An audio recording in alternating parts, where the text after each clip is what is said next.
नाशिकची महत्त्वाची शासकीय कार्यालये असलेला परिसर नो हॉर्न झोन एरिया। वेळ रात्री साधारण 8:30 वाजेची, म्हणजे गजबजच। पण अचानक हातात कोयते शस्त्र घेऊन टोळकं या परिसरात धुडगूस घालतं, रिक्षांची तोडफोड करत दहशत पसरवतं। हा सर्व काय प्रकार आहे हे पाहण्यासाठी नागरिक बाहेर येतात। ज्यांच्या रिक्षांची तोडफोड होते त्या नागरिकांनाही जीवे मारण्याची धमकी टोळक्याकडून दिली जाते।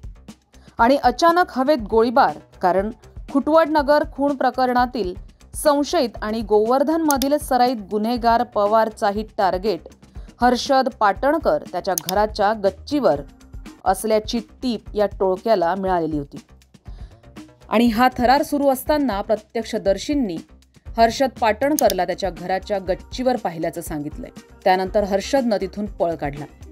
या सर्व प्रकारानंतर रिक्षाचालक मायकल भंडारी यांच्या तक्रारीवरून पोलिसांनी 4 संशयितांना ताब्यात घेतले। पण टोळी प्रमुख पवार मात्र फरार आहे आणि हर्षद पाटणकरही फरार।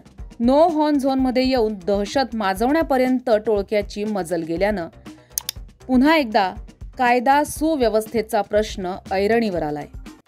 कायद्याच्या बाले किल्ल्यात एक प्रकारे सुरुंगच या टोळक्यानं लावलाय का, अशीच चर्चा नागरिकांमध्ये आहे।